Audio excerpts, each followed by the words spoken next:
नाजरीन, drama serial मेरे हमसफ़र की किस्त नंबर 38 में आप देखेंगे कि रूमी वकास को लेकर बहुत ज़्यादा परेशान होगी क्योंकि वकास से रब्ता नहीं हो पा रहा होगा और वो ये समझेगी कि वकास ने उसको छोड़ दिया है। रूमी बहुत ज़्यादा परेशानी की हालत में रोते हुए हाला और मरियम को रोड पर मिलेगी। हाला और मरियम रूमी को चुप कराने की कोशिश करेंगे और उसको घर पर ले आएंगे। हालांकि बार बार पूछने पर रूमी उसको बताएगी कि उसकी परेशानी की वजह वकास का ना मिलना है। जब हाला पूछेगी कि वकास कौन है तो वो उसको बताएगी कि वकास वही लड़का है जिससे मैं निकाह कर चुकी हूँ। रूमी हाला को ये भी बताएगी कि मेरे घर वालों को इस बात का नहीं इल्म कि मैंने निकाह कर लिया है, इसलिए वो मेरा रिश्ता एक और जगह तय कर रहे हैं और वहाँ पे भी मेरा निकाह करना चाहते हैं।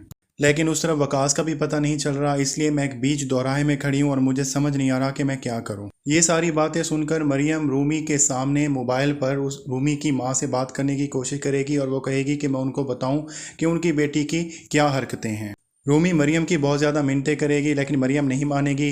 लेकिन हाला बीच में आकर मरियम से मोबाइल ले लेगी और उसे कहेगी कि अगर हमने इनके घरों में से किसी को बताना है तो वो हम हमज़ा को बताएंगे। जब हाला हमज़ा को कॉल करके उसे घर पर आने का कहेगी तो हमज़ा इनकार कर देगा और हमज़ा उसे कहेगा कि तुमने खुद ही कहा था कि अब तुम पुकारोगी भी सही तो मैंने आवाज़ नहीं देनी। लेकिन हाला हमज़ा को समझाएगी कि यह मुझसे रिलेटेड नहीं है बल्कि रूमी से रिलेटेड है और अगर तुम इस वक्त घर पर ना आए तो क़यामत आ जाएगी। जब हमज़ा हाला के घर पर पहुँचेगा और उसे पता चलेगा कि रूमी ने छुपकर निकाह किया हुआ है तो हमज़ा बहुत ज़्यादा परेशान होगा और वो कहेगा कि मुझे समझ नहीं आ रही कि मैं इस वक्त क्या करूं। जिस पर मरियम हमज़ा पे तंज करेगी और उसे कहेगी कि तुमने क्या करना है, तुमने जिस तरह से हाला को छोड़ा था उसी तरह से रूमी को भी छोड़ दो। जिस पर हाला मरियम को समझाएगी कि ये इस वक्त माजी की बातों को याद करने का वक्त नहीं है, ना ही ताने मारने का वक्त है। वो सब मिलकर ये तय करेंगे कि इस बात का यही हल है कि घर वालों को बता दिया जाए कि रूमी ने छुपकर निकाह किया हुआ है। लेकिन रूमी घबरा जाएगी और रूमी कहेगी कि मैं घर वालों के सामने ये बात नहीं कर सकती। लेकिन हमज़ा रूमी को समझाएगा और उसके हिम्मत देगा, उसे कहेगा कि तुमने छुपकर निकाह किया है लेकिन तुमने कोई गुनाह नहीं किया,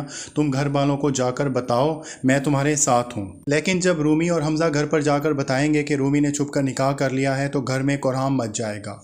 रूमी के वालिद रईस कहेंगे कि मेरा दिल कर रहा है कि या आज मैं इसको मार दूं या मैं खुद मर जाऊं। रूमी की वालदा भी रूमी को मारने की कोशिश करेगी लेकिन हमज़ा बचा लेगा।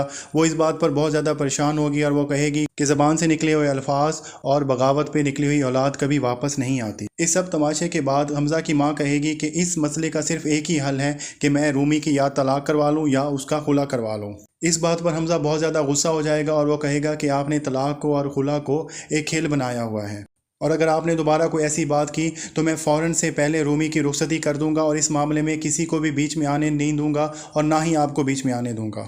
इन सारे मामलात की वजह से रईस साहब की सेहत पर बहुत ज़्यादा बुरा असर पड़ेगा, वो बीमार पड़ जाएंगे। सब घर वाले उनको तसल्ली देने की कोशिश करेंगे कि सब मामला ठीक हो जाएंगे, लेकिन वो फिर भी उनकी परेशानी कम नहीं होगी। वो कहेंगे कि मैं किसी को भी मुँह दिखाने के लायक नहीं रहा, मैंने रूमी के लिए बहुत अच्छा रिश्ता ढूंढा था लेकिन रूमी ने मेरी सारी उम्मीदों पर पानी फेर दिया। तो नाजरीन, ये था मेरे हमसफ़र की नेक्स्ट टीज़र का रिव्यू। अगर आपको वीडियो अच्छी लगी तो लाइक करें, सब्सक्राइब करें। अल्लाह हाफ़िज़।